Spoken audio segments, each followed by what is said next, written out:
So for today, we are going to cover two topics. We have your hydramnios and polyhydramnios. Okay, these are two topics that we need to cover, so please bear with me. Hydramnios and oligohydramnios is two different conditions. Let's start first discussing your hydramnios. For the hydramnios, okay, this is an excessive fluid or amniotic fluid for more than 2,000 ml, or that's 2 liters, or an amniotic fluid index above 24 centimeter. Kasi ang normal lang natin is around 1,000 lang po. Okay, 1,000 to 1,200. So if you go beyond that, okay, it's okay for as long as it's not beyond 2,000 ml. Okay, too much amniotic fluid can cause fetal malpresentation. When we say malpresentation, what is the best presentation again for the delivery? Cephalic. In what nature again? Specifically, what's cephalic presentation? Your vertex, okay? Means to say that the patient should, the fetus should be presented through cephalic, okay? And dapat mauuna ang bulbunan or occipital, okay? Occipital.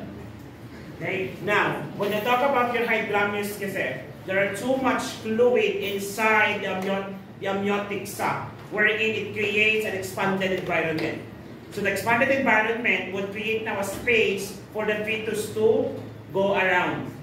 So technically, when you develop hydramnios, you are more prone to develop malpresentation or itong breech presentation because the fetus, once moved, can actually go around. So imagine a balloon, a bigger balloon with a smaller thing inside, okay? So it goes with the flow of the water. So hindi siya talaga nakapresent. Unlike if it's just enough amniotic fluid, the space is too narrow for the fetus to go around unless he's trying to move to do the fetal presentation or the cephalic presentation. Now, the concepts includes that too much amniotic fluid can cause fetal malpresentation, as I mentioned, and it can lead to premature rupture of membranes from the increased pressure with possible prostaglandin release.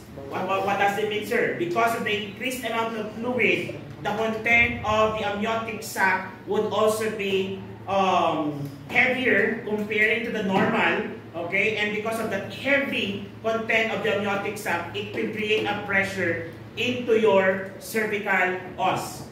And it will now trigger the release of your prostaglandin. And then prostaglandin will now exhibits or increase the likelihood of cervical ripening, okay, which will lead to premature rupture of the membrane, okay, if the cervix becomes open, okay. Now, preterm rupture of the membrane adds the additional risk of infection, prolapse cord, and preterm birth, as we have discussed in the previous videos. The same complication goes with this one because when the prom develops, here comes the infection, here comes the prolapse, and here comes the preterm birth.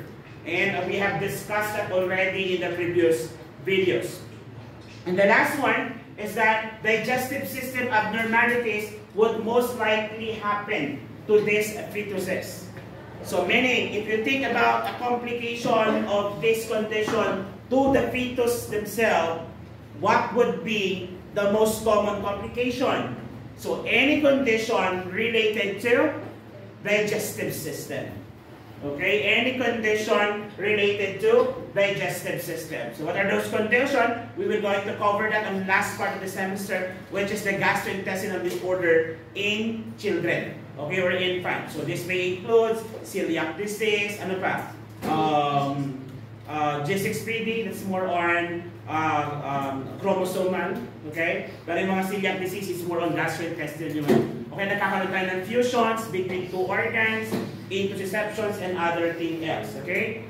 So what are the signs and symptoms of patient with hydramnios? And by the way, hydramnios is also known as polyhydramnios. From the word itself, poly means many, increase in number. Okay, amnios means the amniotic fluid, hydra, the water. So hydramnios is the general name for polyhydramnios, but to define it well, okay, polyhydramnios / hydramnios is an above level of amniotic fluid more than 2,000 ml.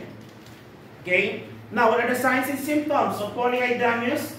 Amniotic fluid level is greater than 2,000 ml, as I've mentioned, and you can actually detect this through what? What diagnostic test? What is the diagnostic test? The amount of fluid. What? Amniocentesis. Would you go beyond that? Would you go with amniocentesis if you can go with a lesser invasive procedure? Siba, we will go with the lesser invasive procedure. What do you think is that? Ultrasound. Okay, the safest diagnostic test to confirm abnormalities. Yeah, it always goes with the ultrasound. Okay, and same goes with the answers in some quizzes nyo. Okay. Now, another sign is, the first sign is the rapid enlargement of the uterus. Rapid enlargement of the uterus. By the way, how does amniotic fluid produce? So, amniotic fluid is produced through what? Produced by your amnions, amnions, which is from the trophoblastic cells. Okay? That is actually, yung amnions, still remember, there's the inside and the outside part of the amniotic sac. The inside part, which is in contact with the fetus, is amnion, while the outside part is chorion. So remember that? So that's why we have your chorionitis, chorioamnionitis, and your amnionitis. Okay? Then first sign, rapid enlargement of the uterus, difficult palpation of the fetal small parts due to unusually tense uterus. If you can still remember, when you perform your Lupul's maneuver, okay, one of the contraindication, it's not the contraindication, but a factor that can affect the result of Lupul's maneuver is polyhydramnios. Why? Because when you palpate an abdomen of a pregnant woman with polyhydramnios, you cannot actually directly palpate the fetus. Because there is a large amount of fluid that is creating a space between the umbilical, between the uterine wall and the fetus. Okay? So dapat yung makakapa mo yan. However, because of this large amount of fluid, you're unable to perform or to do so. Okay? To perform or palpate the fetus. Hence, if you're unable to palpate the fetus, you will also difficulty having or getting the fetal heart tone. Why is that, sir? Remember that prior of you getting the fetal heart tone, what procedure should you perform first? Leopold's maneuver. Why is that, sir? Because we need to what? Locate the fetal back. Tama ko ba? Which is what Leopold's maneuver? Go ahead, I heard it. Leopold's 2, isn't it? Yes, because Leopold's 1, the fundos, di ba? Then you're going to sign. That's the Leopold's 2, to check the fetal back. Because once you locate a firm, flat surface, that would be most probably the fetal back, and that is where you're going to what? Auscultate for the fetal heart tone or fetal heart sound. What else? Extreme shortness of breath. What causes the extreme shortness of breath in patient with polyhydramnios? What do you think? What will cause the shortness of breath? Very good. The pressure, because a larger amount of fluid would cause a larger amount of uterus or a larger uterus. And because of that larger uterus, it will push whatever organ is on the top portion, causing now the diaphragm to decrease its expansion, leading into SOB. What is SOB again? Shortness of breath. Okay? So extreme shortness of breath, overly extended uterus pushes up against the diaphragm. Aside from that, okay, it would also prevent venous circulation. Sometimes you would see what? In lower extremities, yung varicosities in hemorrhoids. That is why, okay, you have experience already attending patient delivery, tama ba? Most of them, if not all, has hemorrhoids, isn't it? Yes, okay? Most of them, if not all, has hemorrhoids. And that is because of the pressure. It prevents venous return, causing now backflow of the fluids, and some of those backflow goes into the veins, like veins in your feet and veins in your anus, which will be reflected as varicosities or hemorrhoids. Okay? Hemorrhoids. And there is increased weight gain. Of course, the amount of fluid would also added into your weight gain. Okay? Weight gain. So the question is, what if the mother developed hydramnios or polyhydramnios? How are we going to manage the condition? Okay? How are we going to manage the condition? You guys ready? Yes, so let me proceed. To manage the condition, these are the following things that we need to do. Number one, bed rest. Why bed rest? Why bed rest? There are several things or rationale. Why do we need to promote bed rest to patients with hydramnios? Number one, is prom a possible complication? What is prom again? Premature rupture of membrane. Most probably, the premature rupture of membrane would be due to increased pressure caused by the heavy content of the uterus, causing of pressure to your cervix. In order to prevent that, kasi nga, because of the gravity, the pressure would also be high going down sa inyong cervical os. In order to prevent that, the mother should remain in bed so that the gravity is lesser into the lower part of the uterus. Agree? Yes. Aside from that, what possible complication pa are we preventing? Or at least we were managing by asking the mother to do bed rest? What again? Your preterm labor is still related to prom, because if you prevent prom, you will prevent preterm labor. What else? Yes, that's still related to your prom. So eventually, if you prevent prom, you prevent preterm labor, you prevent cord products. What else? You go back to the signs and symptoms. You go back to the signs and symptoms. What are the signs and symptoms is available there? Difficulty of breathing, your SOB, shortness of breath. How does bed rest help? Bed rest would what? Conserve? Energy, specifically your? Breathing, shortness of breath. What is my main problem there? Is it energy or oxygenation? Oxygenation. Yes, the oxygenation. Because if you use less energy, you consume less oxygen. Hence, it will manage the shortness of breath. Specifically, or moreover, kasi nga, meron tayong difficulty of breathing brought about by the, and we cannot do something about that because you would really develop that unless you remove your uterus. And that's not the case naman. We cannot do that. Because that's the only thing to prevent that. Okay? Another one, teach a woman to report any sign of ruptured membrane or uterine contraction. Okay? So you advise the mother to report any fluids that's coming out on her vagina. Yes, especially if it's a lot. Okay? Baka sabi niya, naihi lang siya. But kung sinabi ng mother na, oh, parang naihi. Should you be alarmed and check that? Yes, because that is a possible amniotic fluid, which is a sign of rupture of membrane. What is the number one complication again of rupture of membrane? Infection. Commonly your chorioamnionitis that develops after 24 hours. But it can also lead into preterm labor. Okay? What else? Prevent constipation. So how are you going to prevent constipation? This is just the things that's written in your module. But we have to elaborate this. You have discussed this already during your fundamentals of nursing, during your nutrition. So if a woman develops, or a person develops constipation, what should we do? High fiber diet. Tama po ba? Yes. So you have to advise the mother to increase fiber diet, at the same time increase fluid intake. During, this procedure or during this condition, a woman is said to be constipated because there is decreased peristaltic movement, isn't it? Okay, decreased peristaltic movement and decreased peristalsis would also increase the risk if a woman, if a person stays immobile. When you say immobile, they stay in the same position, or for example here, bed rest. Okay. A patient with polyhydramnios, should you advise them to go walk? No.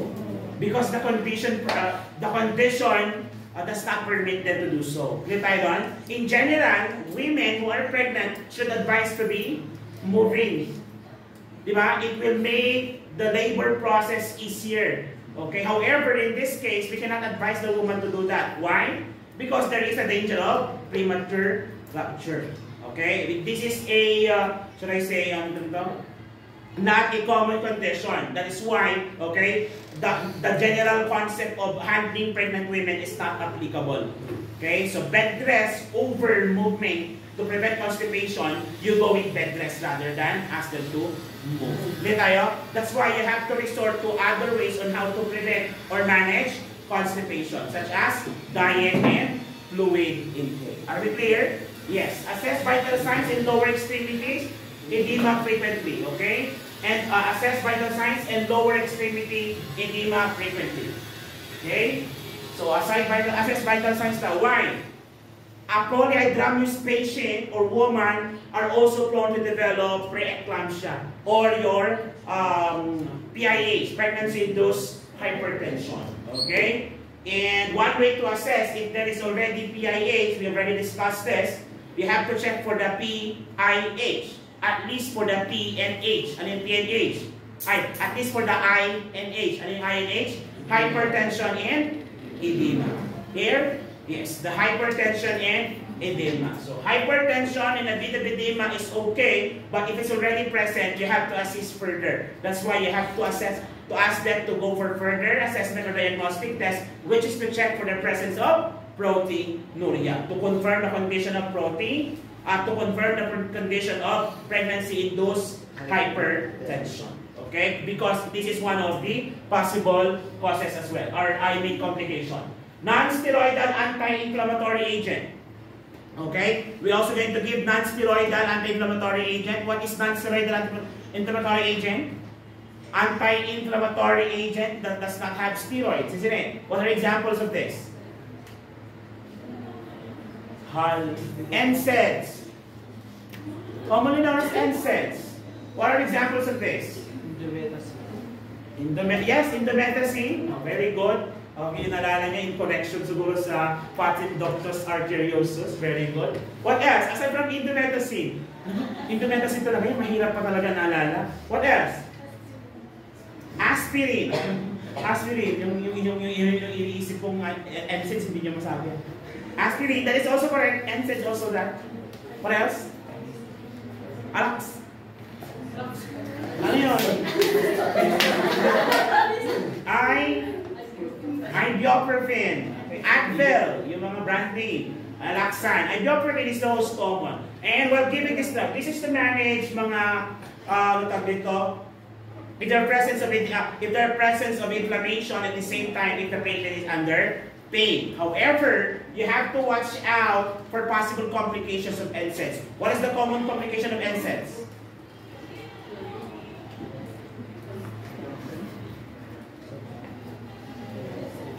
Gastric bleeding, because this condition can create gastric irritations. Possible leads into peptic ulcer disease. Okay, that's why since NSAIDs can lead into gastritis or can lead into gastric irritation, when should it be best taken? Before or after meals? After meals. So you have to take it with a full stomach. Are we clear? Yes. And you have to assess from time to time for signs of gastric bleeding. Ano yung mga gastric bleeding signs na yun? We can check for melena.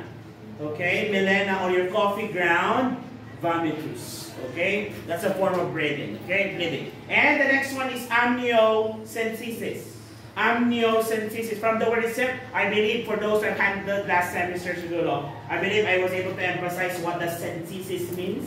Centesis is basically the aspiration of fluids from a certain cavity. In this case, amnio means we're going to aspirate fluids in the amniotic sac, okay, to the membrane itself, okay, to the membrane itself. So we're going to aspirate. Why, sir?